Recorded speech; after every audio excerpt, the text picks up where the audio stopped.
do you ever feel totally ready to speak English? Maybe you know all the grammar, but then you open your mouth and nothing comes out?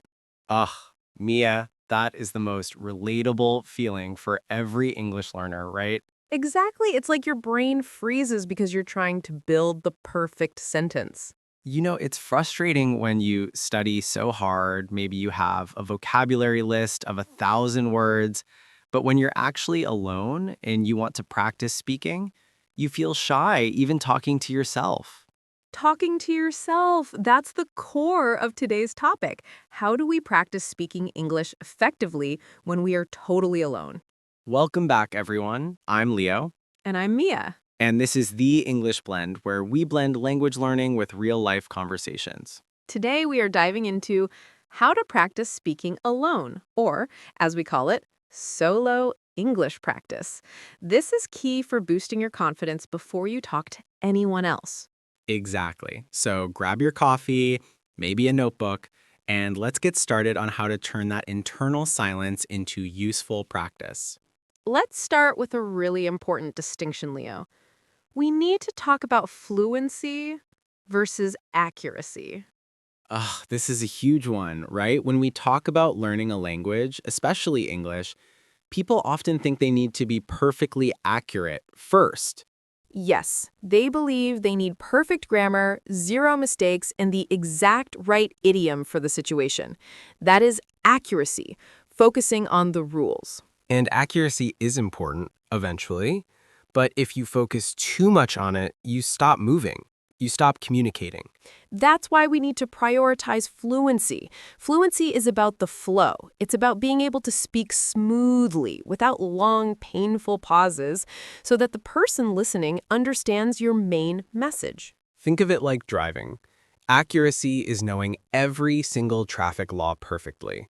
Fluency is actually driving the car and reaching your destination. You might make a small error, maybe signaling late, but you still get your point across. You still communicate where you are going. That phrase, get your point across, is great.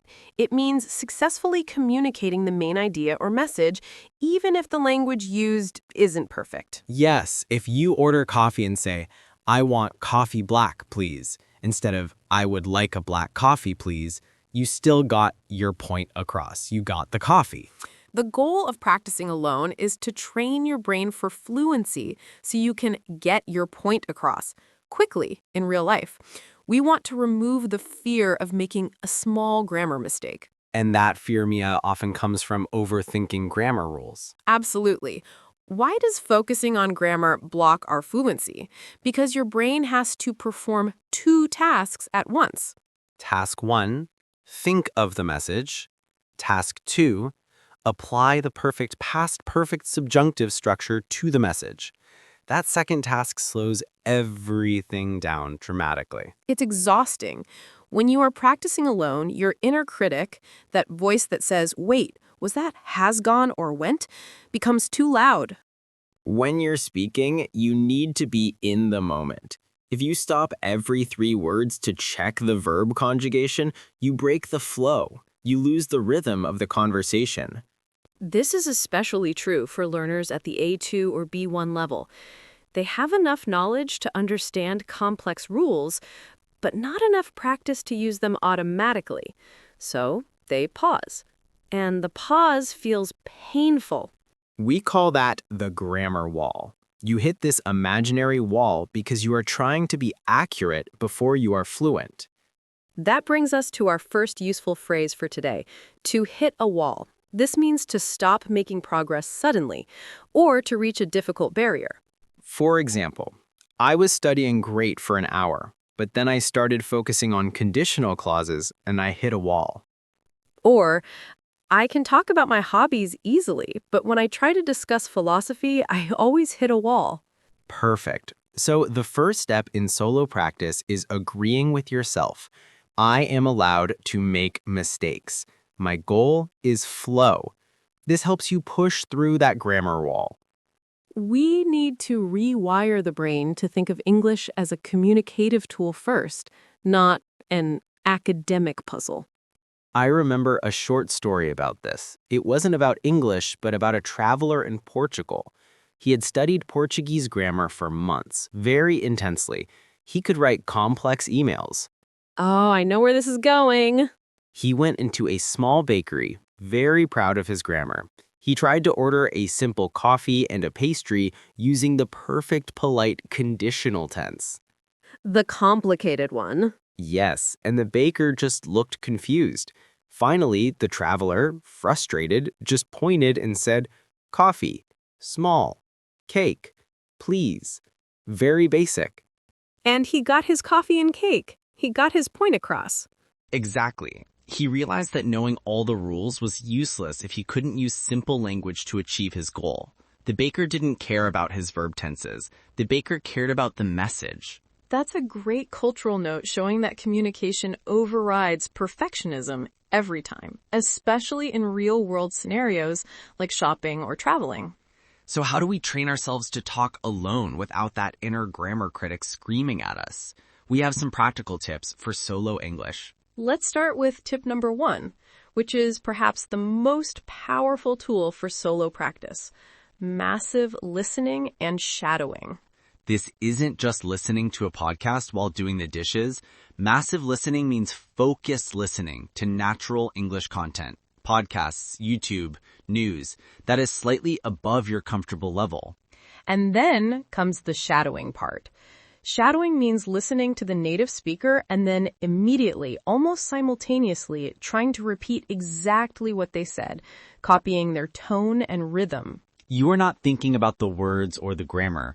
You are focusing purely on the sounds and the rhythm. It's like being an echo. When you shadow, you are bypassing the complex grammar analysis part of your brain. You are training your mouth and your ears to work together. This is pure muscle memory training. If you practice shadowing for just 15 minutes a day, after a few weeks, you will notice certain phrases just coming out naturally when you speak. For example, if you shadow someone talking about their workday, you might hear the phrase, "I need to circle back on that report." If you repeat it enough, that whole chunk of language becomes ready to use. We need to stress the importance of chunks. This is tip number 2.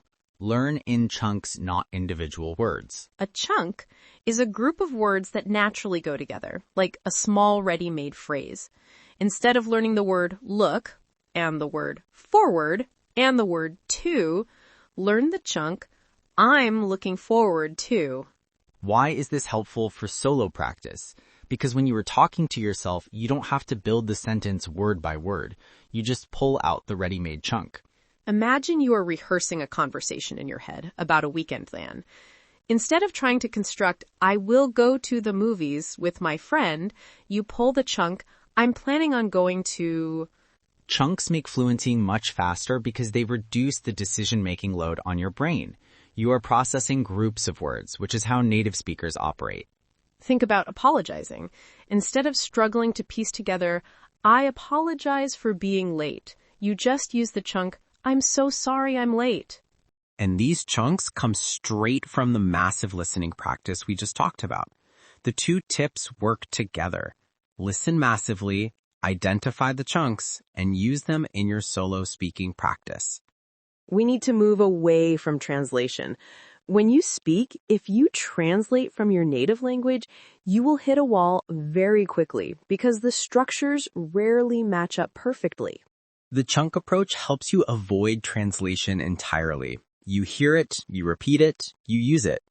Let's move to tip number 3, which is about overcoming that internal pause, the 3-second rule. This is a mental trick. When you are practicing speaking, either alone or with someone, if you have a thought, you must start speaking within 3 seconds. 1, 2, 3, speak. Don't let your inner critic jump in and ruin your momentum.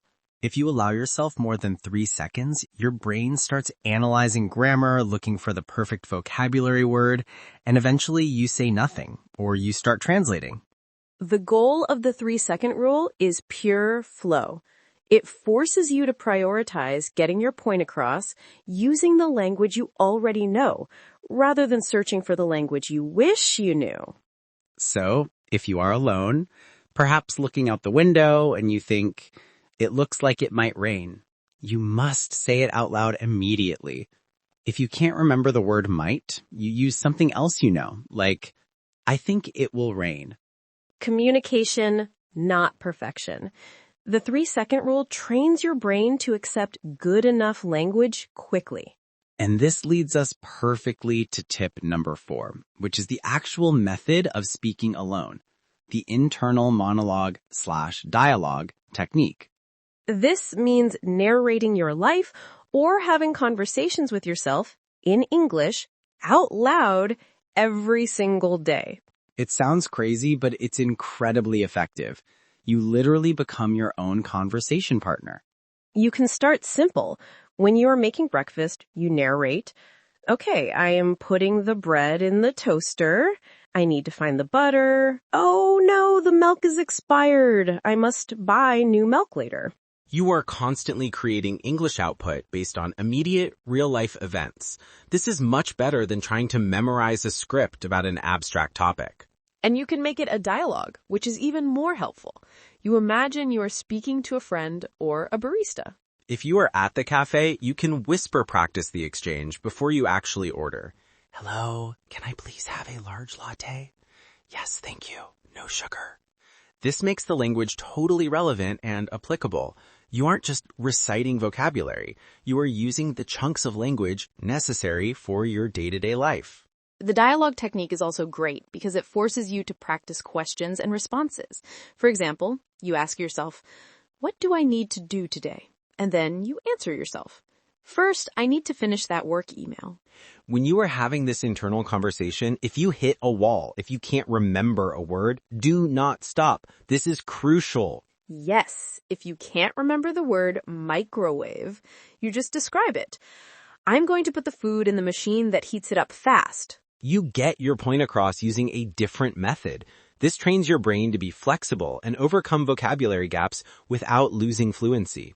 This brings us to our third important phrase for today, not the end of the world. This phrase means that something is not a disaster. It's not critically important, so you don't need to stress about it. For example, if you forget a word while speaking alone, you remind yourself, I forgot the word for spatula, but it's not the end of the world. I'll describe the object and look up the word later. Or if you make a grammatical error, you think, that past simple tense was wrong, but it's not the end of the world. The message was clear. Using this phrase helps reduce performance anxiety. Solo practice should be low stress, you know?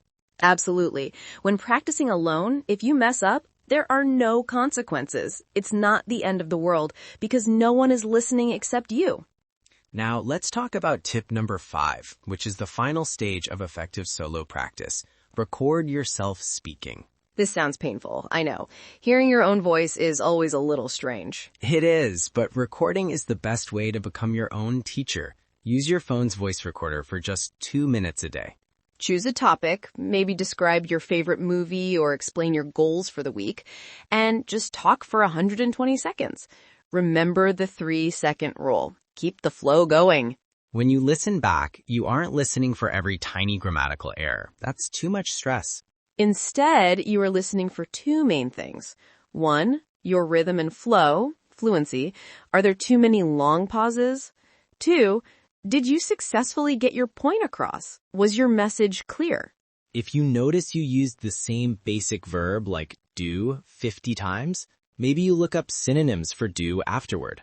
That's specific, targeted learning. Recording yourself allows you to identify which chunks you rely on too much and which areas consistently make you hit a wall. And please, when you listen back, be kind to yourself. If you hear a mistake, just acknowledge it and move on. Remember, it's not the end of the world. Let's review these practical tips and tie them back to the core concept, fluency over accuracy. Tip 1. Massive listening and shadowing. This trains your mouth muscles and rhythm automatically. It's like exercise for your speech. Tip 2. Learn in chunks. Use ready-made phrases like looking forward to or what's the best way to speed up your conversational output. Tip 3. The 3-second rule. Force yourself to start speaking quickly to prevent overthinking and grammar checking. Prioritize flow. Tip 4. Internal monologue or dialogue. Narrate your immediate life or hold imaginary conversations out loud to make the practice relevant and continuous. Tip 5. Record yourself. Be your own teacher by listening back for clarity and flow, not just grammar mistakes. And remember those powerful phrases we learned today that support the fluency mindset. First, get your point across. Your main mission is to communicate successfully, even with simple language. Second, hit a wall. If you struggle or stop making progress, simplify the topic or accept the error and move on. Don't let the barrier stop your flow. And third, not the end of the world. Mistakes are part of learning. They are not failures. They are just information about what you need to practice next. If you implement these solo English techniques, you will find that when you finally speak to a real person, your brain is already warmed up. The language will feel more accessible because you've practiced pulling out those chunks repeatedly in a low-pressure environment. You are preparing the pathway for speaking. That fear of the silent pause, that awkward moment when you stop and think about grammar, that will shrink because your brain is trained to push through and get your point across within 3 seconds. So start simple today. Maybe narrate your trip to the kitchen, just a few sentences, out loud. Don't worry if it sounds strange. Remember, fluency is a habit, not a skill you suddenly gain perfectly. You build it daily, even when you are totally alone. We hope this episode helps you feel more confident about practicing English solo. You don't need a conversation partner 24/7. You have yourself. That was a great talk. We covered a lot of ground today, from defining fluency to using the 3-second rule and internal dialogues. Yes, and we encourage all of you to try one of these techniques right after listening to this episode. Start small, be consistent. Remember, it's not the end of the world if you make mistakes. Next week on the English Blend, we are going to dive into how to use English media, like movies and music, to boost your vocabulary passively. That sounds like fun. We'll talk about active learning versus passive learning and how to maximize your screen time. We'll see you then. Thanks for blending with us today.